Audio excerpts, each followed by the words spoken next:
This is Mike Ross, public address announcer for your Toronto Maple Leafs, and this is the Leafs Late Night Podcast, your post-game destination. And now, your starting lineup: Roscoe, the Fanalist, Southey, Biehner, and Darty Brodeur on the Leafs Late Night Podcast. Oh man, I am so putting this video up. Darty just dropped his phone literally as we hit record, so it's just counting down and we see spinning of nothing. And because your boy Darty's at the gym again. Oh man, love it. Gymcast, welcome back to Leafs Late Night, your destination for post-game shows. It's never too late for the Leafs. I'm your host Roscoe, joined by Biehner and Darty, presented as always by Inside the Rink. And speaking of Inside the Rink, head on over there for Black Friday deal on our merch. 20% off. Go grab some while you can. So there was two different things that could happen tonight.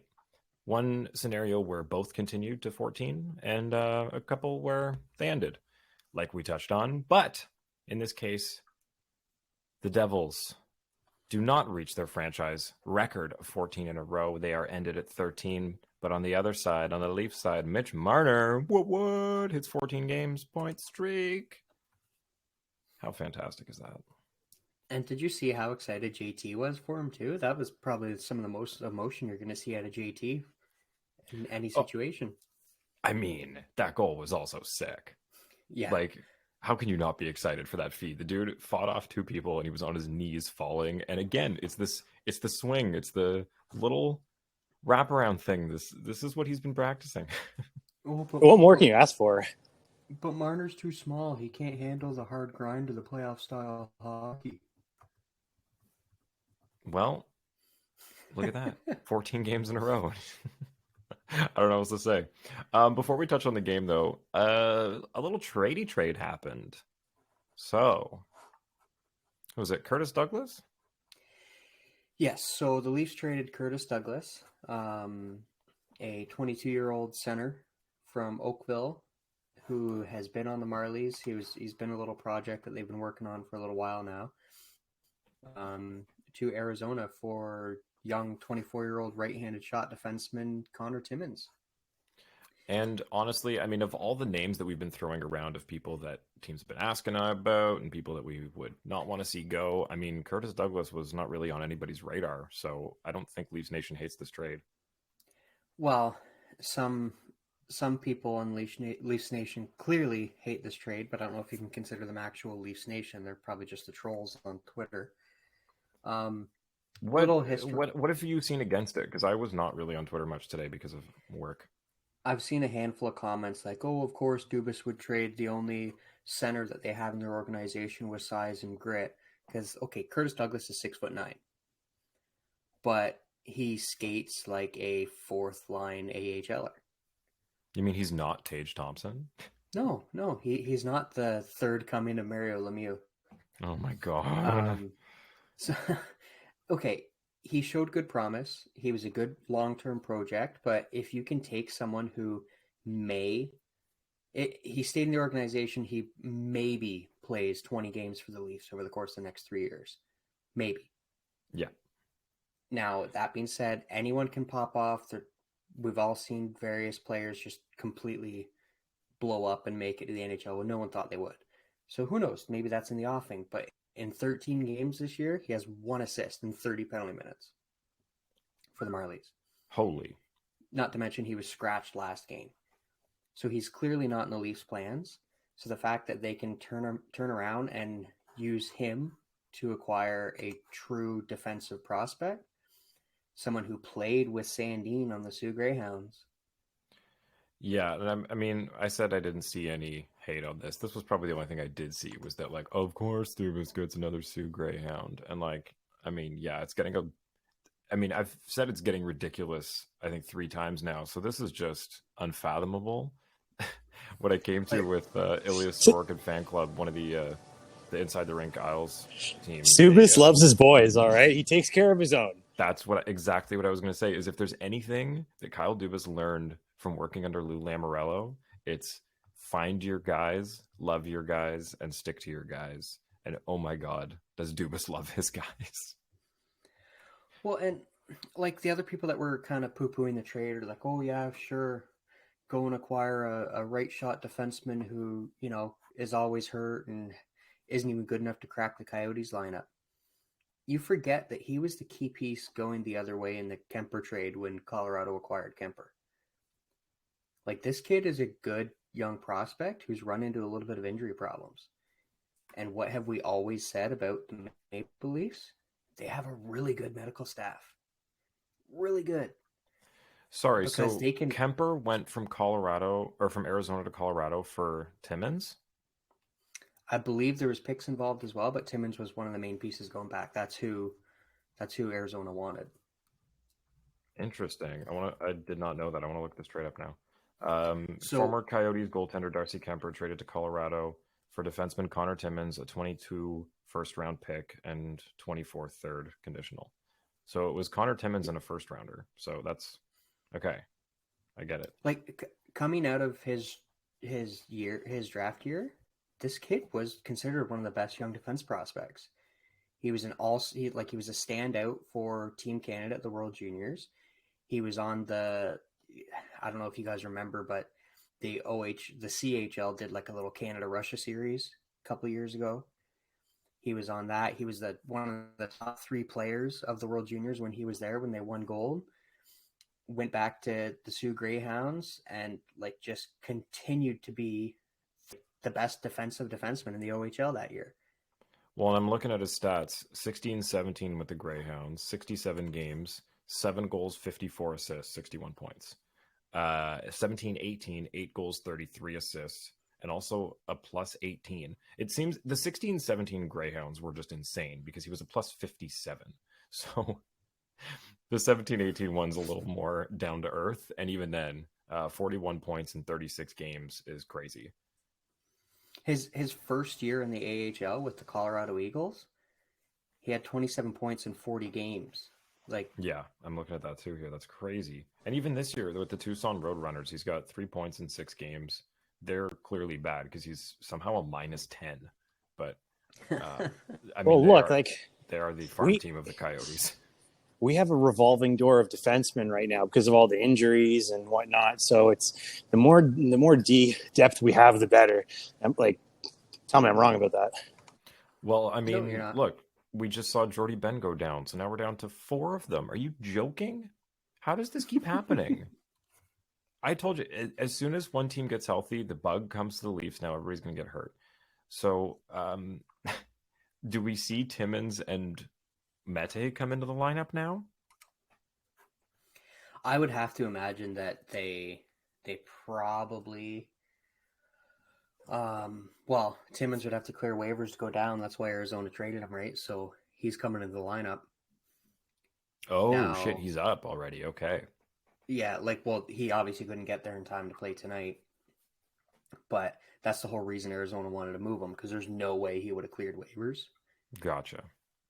And Arizona didn't want to move anybody else off their roster because the defense that they're working with right now is the defense they want to work with at this time. And so we'll probably see Mac Hollowell be sent back down. Kid had an okay game. I know we're going to get into the game a little bit later on, but he had a decent first game, nothing too crazy. Liked his speed a couple times. So we'll probably see Simmons slide in there, and then depending on what's going on with Ben, then Mete would draw back in as well. So theoretically, next game we're looking at Hall, Gio, Lily, Sandine, and Mete, Timmins. Oh my God, what happened to this defensive core? Well, that's when we just do. You go Gio, Lily, Liljegren, Mete, and Sandine Timmins. Reunite the Greyhounds defense pairing.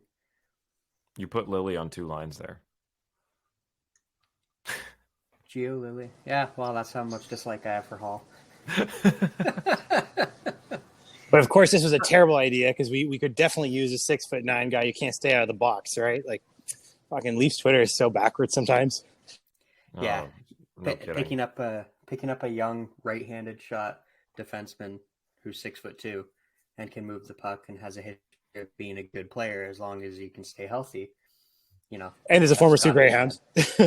And makes $850,000 a year for, is it this year and next year? Or no, this is his. Sorry, it was last year and this year. He's an RFA at the end of this year, yeah. Yeah. But what's interesting is his first contract was $925 for 3 years. And then that was with Colorado, and Arizona actually signed him for less for 2.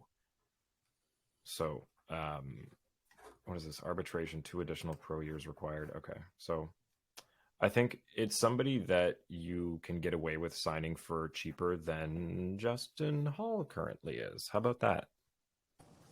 There's your new right. Imagine at his last contract, he's just like knock a couple bucks off. I'm probably going to be playing for the Leafs, Honestly, like if you can keep him, this is, if all things go well, if you can and want to keep him at, 1.25, great. 1, even better. Or you can hold out for 1.5 like the other dude. 1.4, yeah.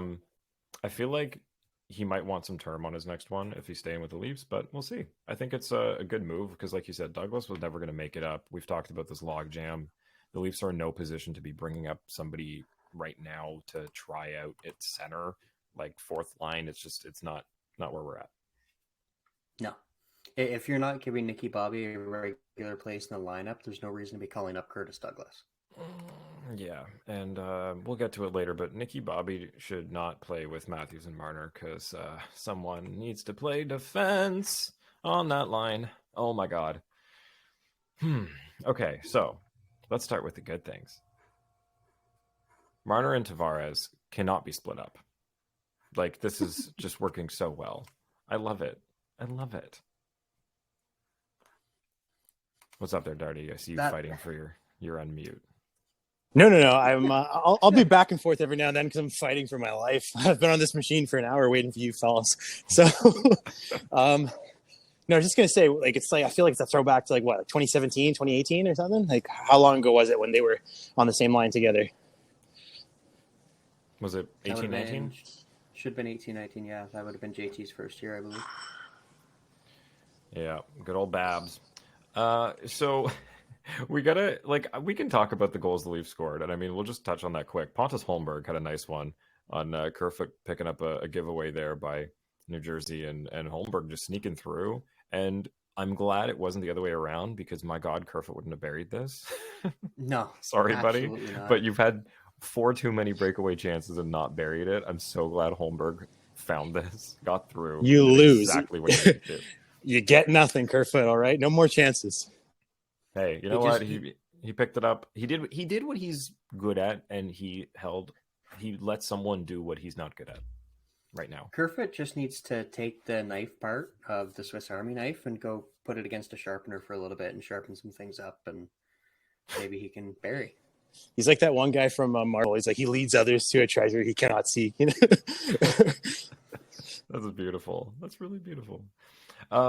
But really, like, the story of tonight is not the fact that the Leafs scored 2 goals and it's about the goals the Devils didn't.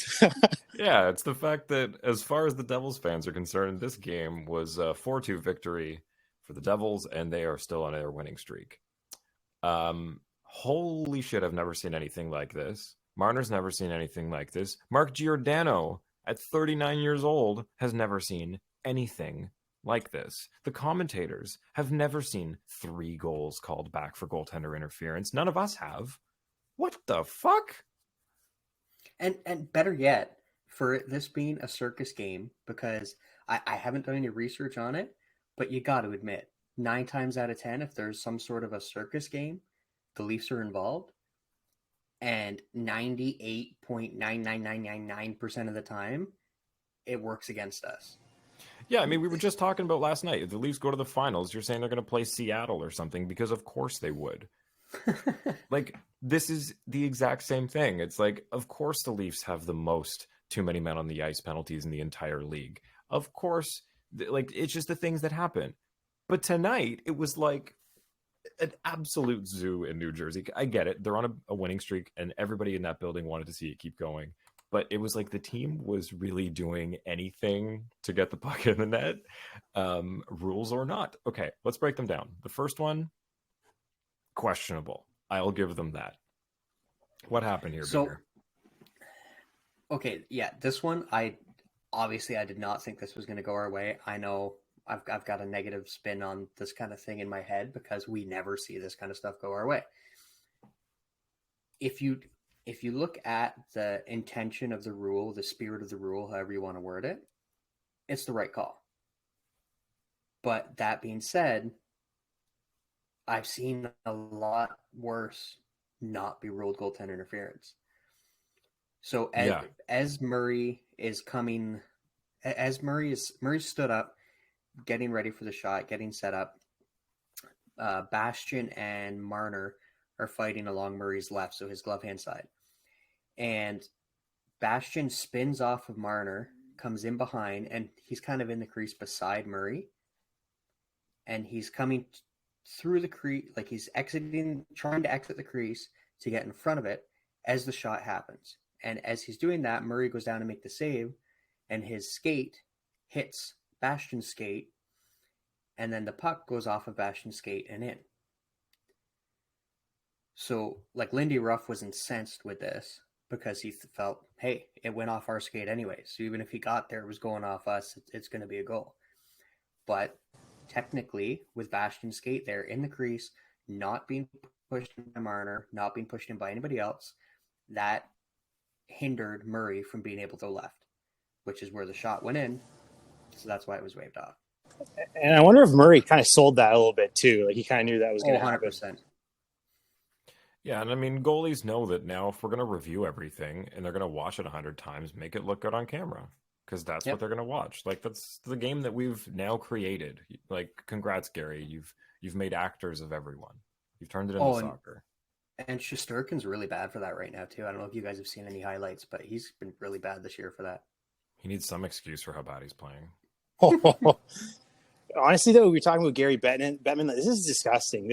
Look, I'm so glad that we won this game because honestly, this kind of game is like, it's like we're Ebenezer Scrooge, and like this was like the ghosts of the goals of Christmas past, present, future. You know, like we're kind of watching stuff that should have happened to us, and we kind of got away with our tails intact, right?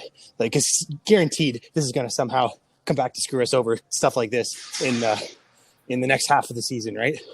Just like it already happened. It's already happened to us, right? So. I don't know. It's just disgusting. Back-to-back games where there was a imminent scoring threat, net knocked off, and now 3 goals called back for interference in the same game. Back-to-back? Wow. Never for the Leafs.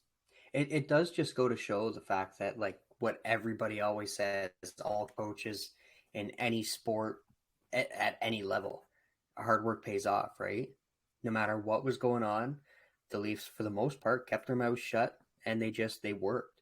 Yeah. They definitely watched the tape of the last time they played the Devils, and they saw how they got outworked the entire time. And this game was a fun, fast-paced game to watch.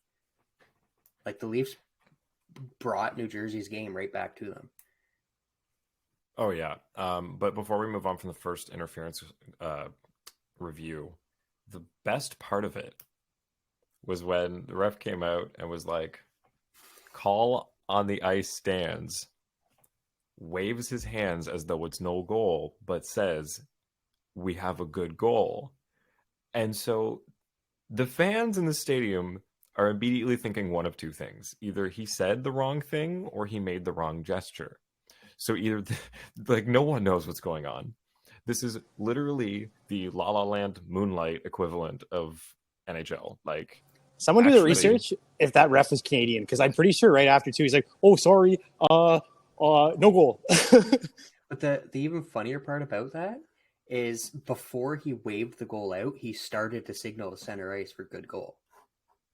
They literally, like, he was like about to say it and thought to himself, like, "Wait, I actually don't remember what we just decided on because we went back and forth so many times." Like, that was the only explanation for that. It was like, I don't remember. In the 5 seconds it took me to skate over here, I actually don't remember.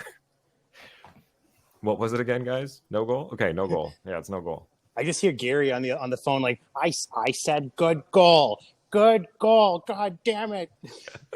It's like the call was dropping out when they called him. Gary, what do you think of this one? We can't figure out our minds. It's a goal. It's no goal. Oh man. jeez. So then the second one. Like, this is the thing. I understand that the first one made the fans mad because it was very questionable, and then we had the botched announcement at the end of it. But oh my god, the other two were so blatantly goaltender interference. I do not understand the refs you suck chance and how quickly this escalated. Well, you got to give it to the Devils fans. So, like this year, they have just been chanting everything. Yeah. What was it? They started out 0-3 or something like that, and they were chanting "Fire Lindy," Yep. and then 5 or 6 games, I think it was, into this win streak, they were chanting "Sorry, Lindy."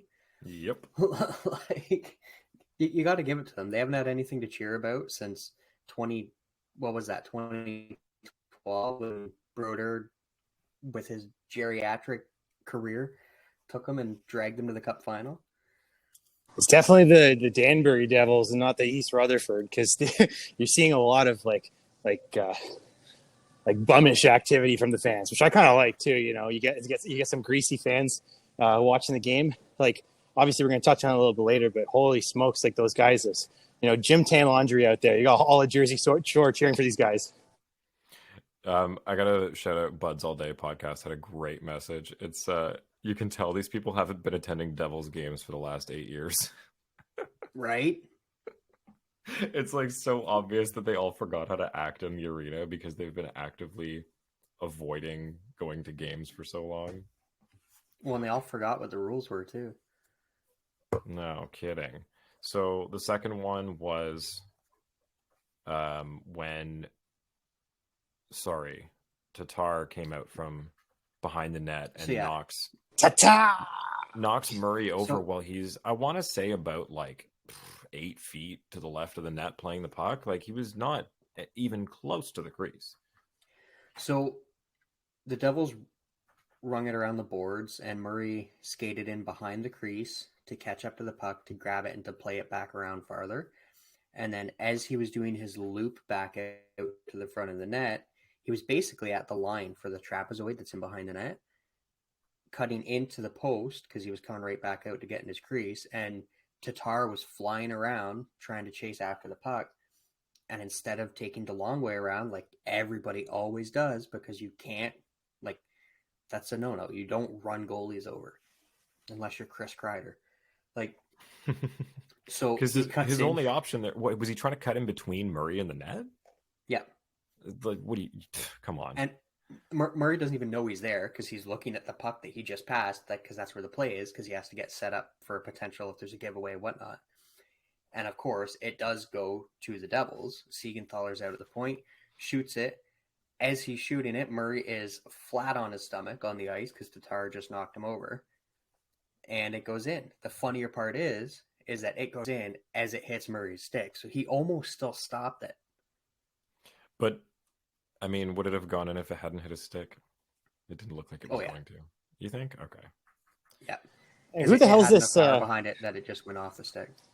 Who's this Sieben Oknoin guy that's on the Devils? I never heard him before in my life. Siegenthaler. Siegenthaler? He's another mistake that Washington made. Letting him go. They seem to be doing a lot of those lately, eh? Yeah, it's starting to show with where they are in the standings. No kidding. Their goalies are doing well. The people they let go are doing well. I don't know. It's tough. So then we had this one obviously get challenged and it's overturned. And the refs you suck chants get worse. The fans are getting rowdy. And then, holy shit. Literally, like, never before seen. I need to know if this has ever happened. I doubt in the short amount of time that we've been reviewing these and challenging them that this has ever happened. But for the third time, the New Jersey Devils score, and it is immediately challenged because it was a kicking motion, and goaltender interference. Like, what? was pretty flagrant, though, right?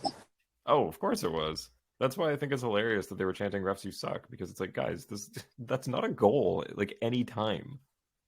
And like the only argument that everybody was trying to say, which if you're a casual fan, I could understand why you would argue it because you wouldn't know, but is the fact that it went off the skate of the Leaf defender. So Murray's down, Holla kicks it, and it actually deflects in off of the Leaf defender. But as we saw earlier this season, that doesn't negate it. Think of Riley's hand pass when he stopped the puck with the opposing player's stick in his glove. It came down, hit that player's knee, and then Marner grabbed it. Yeah, that was doesn't still called matter. hand pass. You guys have to remember, though, like 69% of fans are casual fans, all right? And the rest of us are on Twitter and can't afford tickets. So, except in the Scotiabank Arena, where it's like 98% suits and then 2% of people that can barely afford to be there.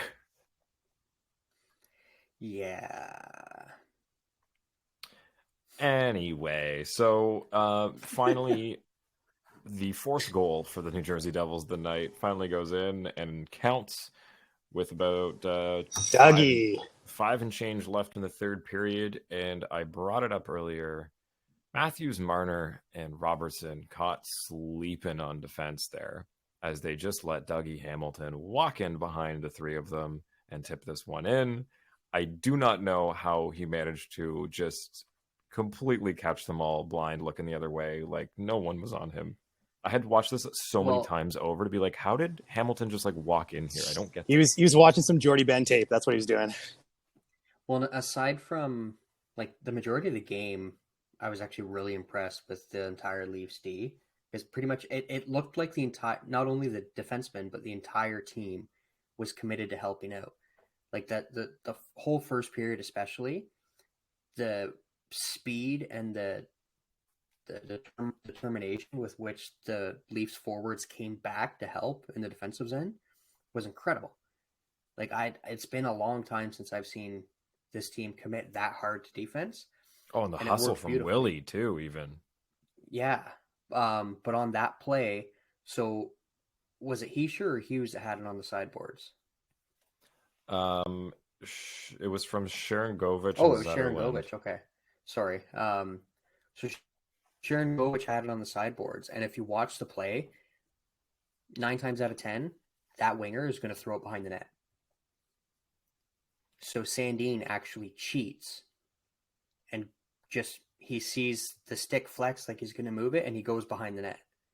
Sandin's already on his way behind the net before the puck leaves his stick as Hamilton's coming from behind Sandin right up front. And since Sandin's already left heading towards the back of the net, it's just the lane's wide open for Hamilton there. Not saying the forwards shouldn't have come back a little bit more to help out, but oh no, it's not even that. Like I just watched it a couple times. Like they were there. Like Marner was there. Robertson was there. Like it wasn't even a matter of them getting back. They were already very much in play once the puck was moving around from Sharangovich. I don't know. I get what you're saying. Sandin was, but like if he moves to go cover that pass, like Hamilton's a defenseman. Like it's on the forwards to watch where he's going. It's not Sandin's job to watch where Dougie Hamilton's going. Depends what I wasn't really paying too close of attention to what style they were playing, but depends if you're playing man or zone, right? If you're playing man defense, pretty much everybody's got a guy. Your wingers would have each defenseman up top, and you kind of rover around with them if they move. If you're playing zone, you stay in your zone, and everybody's got to kind of be aware of it, right? Well, yeah. I mean, it's that he came up from the right wing there and just kind of cut in around the circle, snuck in behind all of them who were looking to the other side, and you know, nobody was looking the other way. No one saw where he went, so it's just Look, you got to give it to Dougie, though. Like, he's one of the best defensemen in the league. I think he's been plagued by injuries. That kind of has held him down a little bit because I think before he kind of had a bit of an injury bug back in 2019, he was up for Norris contention, right? So you guys, like, don't forget, this guy's no slouch, okay? Oh, yeah, no. Should have been a Leaf, too. Well, considering he's making, what, $1 million more than the entire Leafs defense corps tonight? Yeah, good on him. Because, Leafs defense corps tonight, if you include Timmins, who is on the game sheet as a scratch, is $8,700,000. and Dougie is 9. Oh my god, he is on as a scratch. That's funny. Pretty sure he's also like 6'6". Like he's a monster of a kid, right? Like He's also a shit. Who the hell is Tyler Wotherspoon? Scratch for New Jersey tonight. I've never heard of Wotherspoon before. He's been a young defenseman, kind of a journeyman that's been up and down and all over the league the last handful of years. Nice. Like these names, Johnny, like Siebenthaler and fucking Bastion. Like what the hell are they picking up? It's like they're picking up the Amish from Pennsylvania or something. Jesus. I don't even know where you got it Amish from. Shroot League players are picking up. All right. Pennsylvania Dutch. Okay, so because we've been doing this lately, ice time wise, least for the Leafs, Holmberg at 9, and defense would have been Hollowell at 12. Obviously, those two are the newest ones. They're protecting them. But, I mean, Pontus Holmberg scoring on 9 minutes on the ice. I love that. Wow, boy. And like you said earlier, it was a beautiful little shot, too. Yeah, was that a 5-hole? I couldn't really tell where he got it through. It was. Both Leaf goals were 5-hole. Nice. Leafs were bad on the faceoff dot tonight. 59-41 for the Devils. That's unusual. No, I felt like this is one of those games where, like, I know Bean was saying they look really fast, but in many aspects, I noticed. I felt like they were tired, but this is the kind of game we've been asking of the Leafs, like that little bit more. You don't have to go like 100,000, 10%. You just got to be out there and play the game, all right? And I could tell at moments they had flashes of brilliance. Obviously, at moments they looked a little tired, but they played the game. Like when you're winning a game with Tavares and Chris Pontius out there, like that's all you need, right? You can't ask for anything more in a game like this because this is where they're coming off of what, a 13, 14 game heater. Like we weren't expected to win this game. No, but I think what they were able to do, like Biehner said, they were watching the tape. I think instead of trying to match the speed, they were just kind of letting them skate themselves out and play positionally instead of chasing them around. Because I think that's what they got caught doing last time was, you know, this whole team is a lot faster than the Leafs are top to bottom, and they were just caught chasing them. And tonight it was, you know, hold your ground, watch where they're going, and, you know, let them tire themselves out. And look what they did. They were so frustrated that they were just jamming at the net and trying to get anything in because they couldn't convert any other way. And the frustration went through the entire team. Like Dougie Hamilton was just swatting people's sticks out of their hands all game. He got Bunting lost his twice. I think it was 3 times for the entire course of the game. Oh my god! His high sticking penalty on Marner, he didn't even try for a stick or anything. He literally swung it at his head. Like even Vanacek, there was a point in the third period. I kind of think it was Bunting, where Bunting had come across and kind of clipped him, and I believe he had been pushed on top of him the play before. And Bunting skating up, and Vanacek takes 2 strides out of his crease and full 2-hand cross checks him right in the back. Oh my god! And was like screaming at him as he was coming up the ice. Like the whole team was just getting flustered. But even Hall was, I think he gave somebody a fucking, a little cheap shot to the face too after they were touching our tendy, right? So I got to give a shout out to Justin Hall. He don't fuck with that guy. And I mean, look, I get they were frustrated because their goals kept getting called back, but I mean, the Leafs got under their skin and they found a way to do it without being like a team full of Brad Marchands, which everybody seems to think is just like something that's achievable somehow. I feel like the way that they can get under team's skin is just by not letting them do what they want to do. Like just slow things down, watch what they're doing, learn from them. They're smart players, the Leafs, and they have the power to just capitalize on mistakes that they force the other team to make and just, you know, keep them frustrated because they can't set up, right? Like, I know it's not super easy to do against every team, but look, they just did it against a team on a 13-game winning streak that had no sign of slowing down. There was a couple times this game too where I noticed Liljegren stepping up huge. Just the one time it was with Sandin, and I want to say the other time it was with Hall when they were out there together. And Lily's like pointing and yelling at whoever he's out there with defensively, saying, "No, go here," like directing his own defenseman of where to go in the zone so that they're better covered. Like the kid's young and he's doing that already. That takes balls. That just shows you how close a group they have in the dressing room that he has the confidence and the courage to be able to do that, even though he's not Giordano or Riley, right? We asked for communication from these guys, right? So like we kind of demanded it, and this is what we want. Like I want to see more of that going forward. Yep. Agreed. Okay, so let's do where's my button here? Let's do one of these. I'm feeling pretty good. Pretty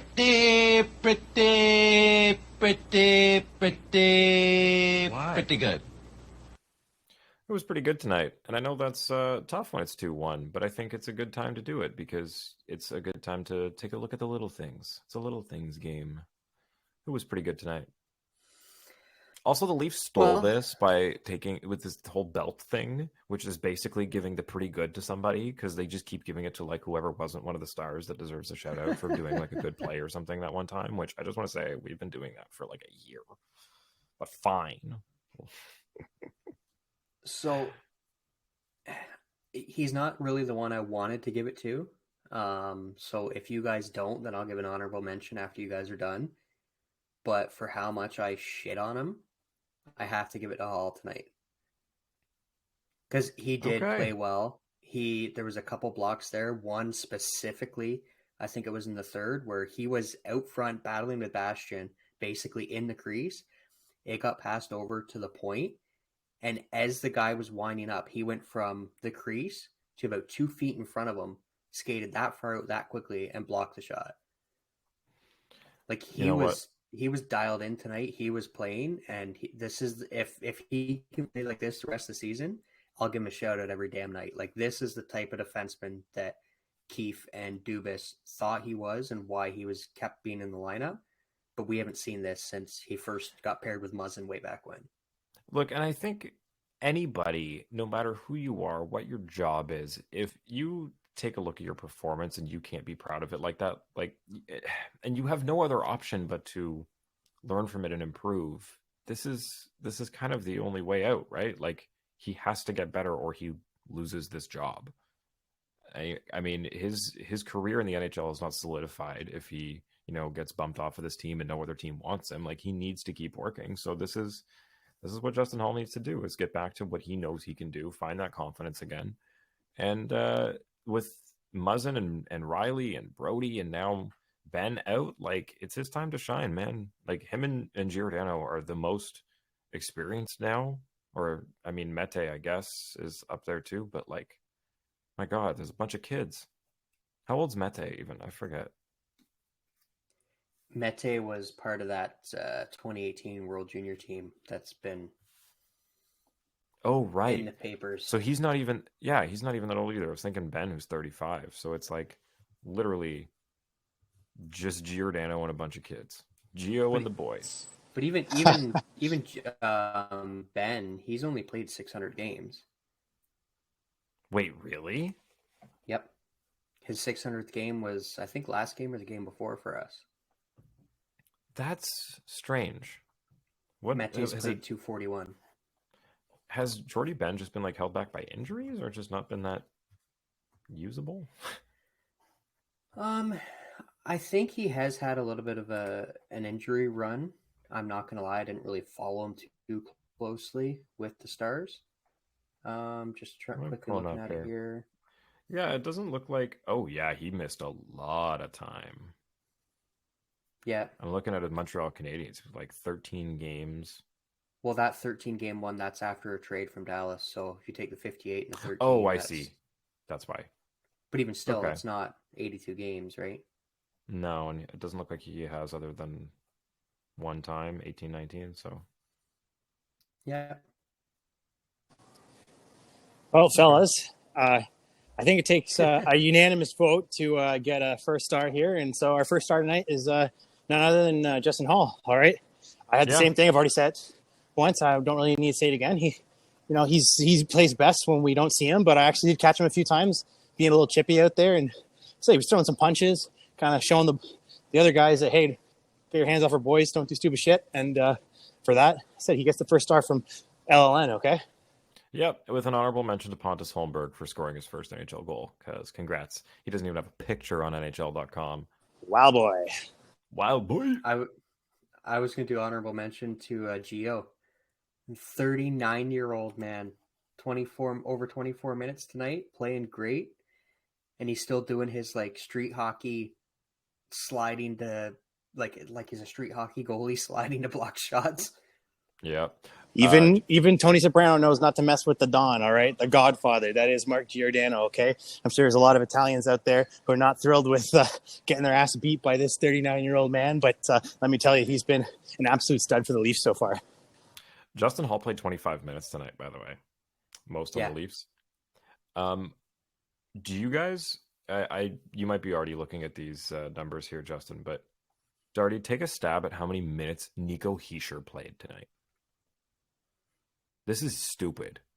This is how you get your star hurt. Is he pushing 30 now? 24 minutes, dude. I was going to say, like, that's... I don't know, 24 is... How Marner many was Marner and Matthews playing? Marner played 22. Matthews played 19. I don't even see Matthews. Oh, yeah, there he is. 19. Matthews yeah. was 19. Tavares was 18. I felt Matty was a little slow tonight, but you know what? Hey, if you're having an off night, these are the kind of games you want to win, right? It's kind of how you want it to go. I just don't understand why Nico Hischier is on the penalty kill and on the power play. He played 3.5 minutes shorthanded and 4.5 minutes on the power play. But just think like prime Sidney Crosby. I guess, but like... Right? You have or to... like Bergeron or Datsuk. If yeah, you have okay. a player, right? Like, because if he can do it, they don't have that many people. He's quickly turning into a stud, showing why he went first overall, right? And you also got to think score effect into it too. Mm-hmm. Whenever the Leafs are down by a goal or two, Matthews, Marner, Tavares, their ice time bumps that extra 3-4 minutes too. Even Jack Hughes, he was 21-20 tonight.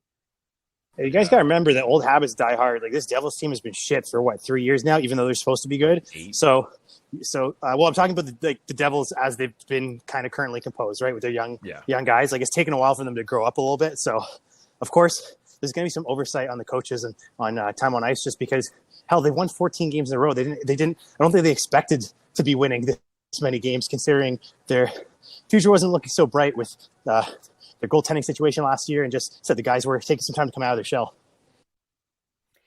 That being said, though, you look at Lindy Ruff, like the guy I think is 6th all time in coaching appearances or something like that. Like, he's been around forever, and he took a god awful Buffalo team and coached them up and turned them into a contender. Like, he had many Buffalo teams that were really good. What was it? 05, 06, 06, 07? They made back-to-back conference finals, I think it was. Fair. You still have Maxim Afinoganov. Oh my god! As much as I hate the Sabres, he was fun to watch. I always traded for him in all the old Chell games. He was so good to have in the games, man. Random, you brought that up, so I have to say it. A player that I always used to trade for because it was a ridiculous glitch and there was no one faster than him was Ladislav Nagy. Oh, really? Yeah, he was the fastest from like NHL 04 to like NHL had to have been 08 or 09. Like, he was absolutely the fastest. I broke that with Kyle Wellwood once in like 07 or something. Like, I'd used him enough that his shooting stats got up, and he's so small that they're just like, his potential speed's 99. Like, okay, cool. And there used to be a fun glitch in 06 as well, where if you used Lemieux, you could score off a face-off every single time. Oh my god. Now, those NHL games are so glitchy though. Like, I remember back in 06, like, because I guess sometimes they just like overrate the prospects a lot. I remember you could turn Gilbert Brulé into a fucking Sidney Crosby in less than a year. Oh, you can also push the puck in from behind the net, like underneath the post, and it'll just count as a goal. As long as the puck goes in, it doesn't matter how. One thing that we have to talk about that we didn't talk about tonight. What in the world were these fans thinking? The New Jersey fans, with about 7 minutes left, just start an all-out barrage of full beers, like literally full beers. I mean, I know we kind of touched on it, but we didn't really go into like this was a really disappointing display. Like I know the World Cup is on, and maybe they came from watching it all morning and thought that like, we're rowdy soccer fans now. But like, what the So hell? it's bad when you have John Tavares commenting on it and saying that it felt good to beat the fans. Yeah. Like after Sidney Crosby, I can't think of another player that's been in this league in the last 10 years who would be lower down on the list to say something like that.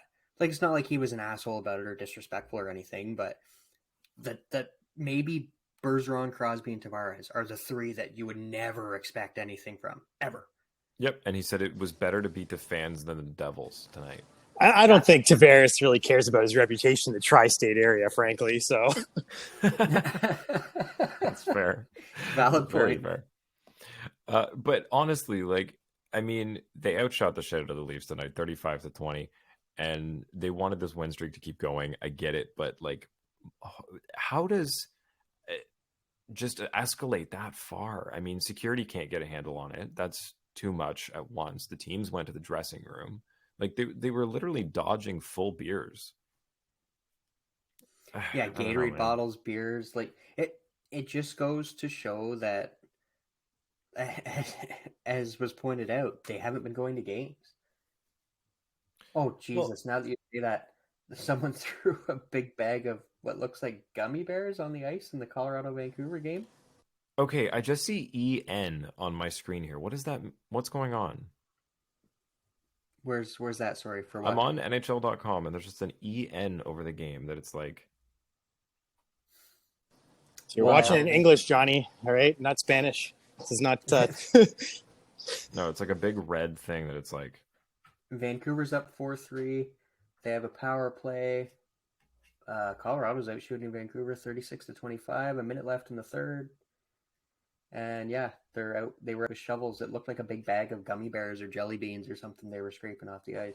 Some weird lopsided games tonight because I played. Oh, fucking, EN is empty net. I'm an idiot. Yeah, I played Rob. I played Sebastian Aho over Rob Thomas, and I kind of regret that now. To be fair to you, like, okay, yeah, St. Louis has been one of the most streaky teams this year at all because they went, 1-3, lost 6, and 1-8 or something like that.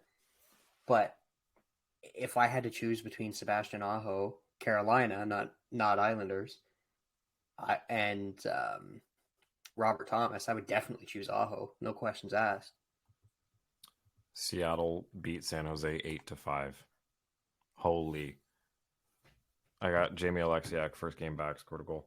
But really, I just, like, do you think that New Jersey is going to put out a statement about, like, conduct from their fans, or if they're going to try to, hold any of these people accountable, try to ban them from games? Like, what do you think the fallout from this is? It's too much, man. Like, you got the mob there. Now, if it was like one guy, like what happened at the Rogers Center, like, yeah, that guy got basically booted from his job. But you got all the pretty much essentially like 50% of the fans doing that. You're going to get a statement, but I don't think you're going to see anybody kicked out. Realistically, if any of the security guards physically, like, actually witnessed someone doing it, then they're supposed to report it. So there might be a couple fans that end up being banned or charged or prevented from buying tickets for the rest of the year or something like that. It's not going to be huge. Well, I'm sure that, like, if there's a huge group of people that were nowhere near a security guard that got away with it, and then there's like one person that was beside somebody, and he gets grabbed and they start arguing, like, those people, I'm sure we're going to see a handful of them that do, like you said, but it's going to be tough. I really hope that the ownership puts out a statement, condemning, just saying, like, don't do this, guys, come on. Well, so after the first handful of things started to hit the ice, the PA announcer actually made an announcement about it, and then the crowd started booing louder. Look at this Streisand effect. I don't know. It's just kind of disgusting. Like, you guys just won 13 games in a row. Like, come on. Whoa. Lose a bunch of times in the first round, and then you can start telling me how to be pissed off at a hockey team. Biehner's got something. Arizona shut out Carolina? Wait, what? 4-0? 4-0? Yeah, I told you. That's why I would rather have Rob Thomas on tonight. Well, you said Oh. you had Rob Thomas over, or you had Aho over Thomas, but you didn't say why. So I was just looking at the scores here. That's crazy. Yeah, I did worse, Darty. I put Marty Nietzsche in instead of Mikko Rantanen, who got 2 goals and a power play point tonight. Whoopsie. So you mentioned the Kraken with the 8-5 win over the Sharks. How about the Kraken? Yeah. Like, What happened there? I Brandon called Tanev? in. So I listen to Sirius XM all the time. We've talked about it before, and I called into Under Review this week. Shout out to Mick Kern. He let me give our podcast a little plug, so that was pretty fun and pretty cool. Talking about surprise players, teams, anything like that, and like the Kraken. Okay, they don't after tonight, but they were leading their division in goals against, and they were third in the conference. I mean, they did let in 5 goals. Yeah, so tonight it's different. So they're second in the division now for goals against. They're only 3. Like Vegas has let in 51 and Seattle's let in 54. But oh my God. Those are the kind of games that Jack Campbell wishes he was playing. You know, he's like, if he could win more 8-5 games, he'd be so happy. But like it's like Seattle went back in time and plucked Martin Jones from the Sharks when they went to the finals against Pittsburgh in 2016. Like, they're playing great hockey. The fact that you look at the Pacific Division standings and you have the 2 newest teams, first and second. That's embarrassing, guys. You have LA third and the quote-unquote best team in Canada, according to the panel tonight, Calgary, and the Stanley Cup winner, according to the panel tonight, Edmonton, technically aren't even in the playoffs right now. It's pretty wild. Also, because I keep shouting him out every episode, Jason Robertson had another 2-goal night. This dude can't stop scoring. And here I thought you were going to say Marty Zylstra.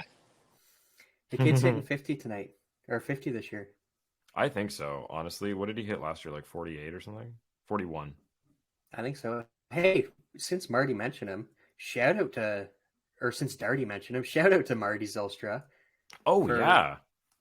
Signing what was that, a deal or signed an 8-song publishing deal, which is fantastic. Huge shout out. If you have not, our very own TML fan and van of Leafs Twitter also makes lovely music over at Marty Zylstra, so you should go check him out on Spotify or Apple Music or whatever it is that you listen to your music on, because he's got some sweet tracks. It's there's a couple of them that I've had stuck in my head lately. It's very like, I don't want to I'm not going to say it because I don't want to offend him by comparing him to things, but it's just, I don't know. I like it. I just don't want to say something that he doesn't think that it sounds I like it. I like it a lot. I know he sent me a track a little while back because I made a comment on one of his posts, and it was very punk, which it was a pretty good track. I liked it. Yeah, there's one. I'm just going to pull it up here because it's called Moon from his album Dragonfly and the Spider. And I was very into like early 2000s and like mid 2000s kind of indie alternative electronic, like MGMT kind of stuff. And like, what was that one band, Animal Collective, that had that one album that everyone thought they were cool for listening to because the cover was Optical Illusion. It kind of reminds me of like that era of stuff. I don't know. I like it. Anyway. Well, I'm pretty sure he wanted to replace the lead singer of Arcade Fire. And it was so funny he said that because like he does remind me a lot of like I get very Arcade Fire vibes from Marty. I also get Dallas Green vibes from Marty. So I hope he takes that as a compliment. But, this guy's going to win a Juno Award, right? If you don't know what that is, that's like the Canadian Grammys, all right? It is. And, Dallas Green, I don't know if anyone wants to be compared to Dallas Green. Anyway, that's a inside music industry thing. I won't get into that. Anyway, why is he actually? Is he actually a prick? Yeah, he is.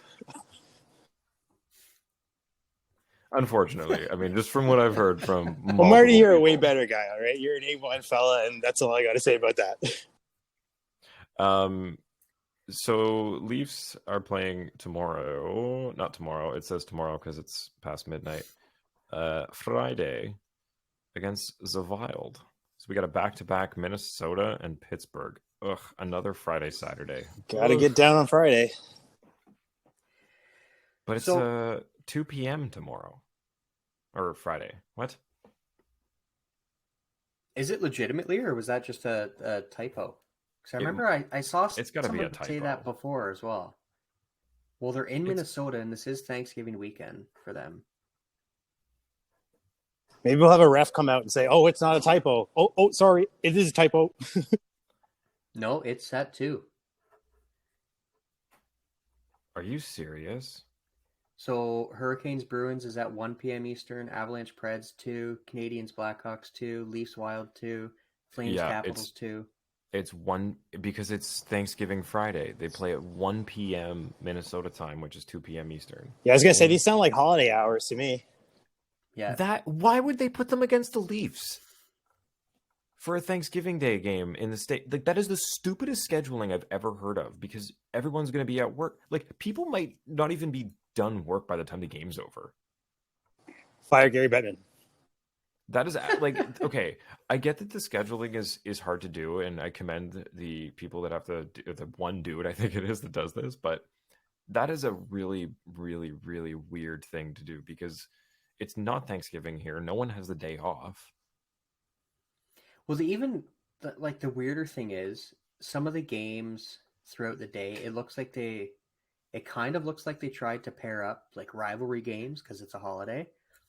Like you have the Penguins Flyers, you have the Hurricanes Bruins because they're kind of the same area, and Hurricanes were the Whalers. The Whalers used to be from New England, so that you've got kind of a history there. Seattle Kraken versus the Golden Knights, so the two expansion teams. Sabres, Devils, two young teams that are both in the same state area. Like, and then you have random stuff: Chicago, Montreal, Ottawa Ducks, Flames, Capitals, and then Leafs, Wild. Like, why not work more on the rivalries? Put the Leafs against the Canadians or Senators or something. Yeah, the Leafs should play the Sens later at night, and the Flames should be playing the Canadians later at night. Like, I don't understand why they've got the Flames playing Washington, Montreal's playing Chicago, Ottawa's playing Anaheim, and the Leafs are playing Minnesota, and it's all at 2:00, 1:00 in the afternoon. Like, what? I do not get this. I thought this was a typo when I saw it down the stretch, but now that we're here and I'm like putting it together in context of like, oh yeah, it's Thanksgiving. Like, what the hell? So what we're saying is, please hire us because we can make better decisions at this point. Yeah, it's very strange. Well, So on the bright that, side, yeah, right side. sorry. Go ahead. I figure this might be a decent way to end it off as well if you were heading that way. On the bright side, a 2 p.m. start.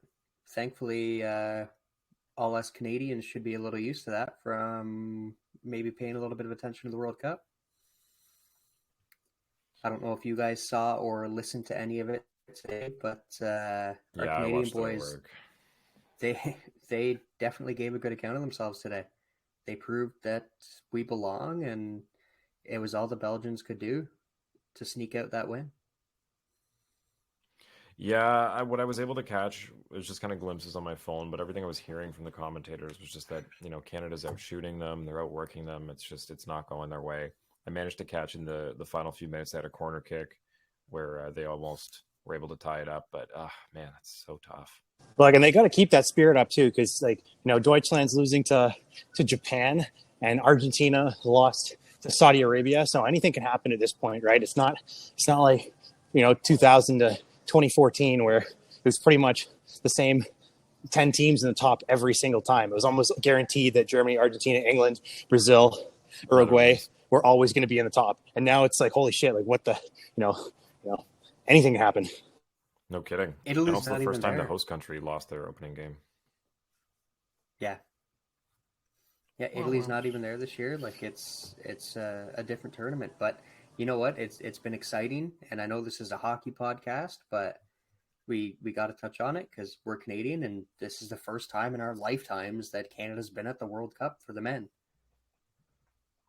Yeah, honestly, it's something to be proud of.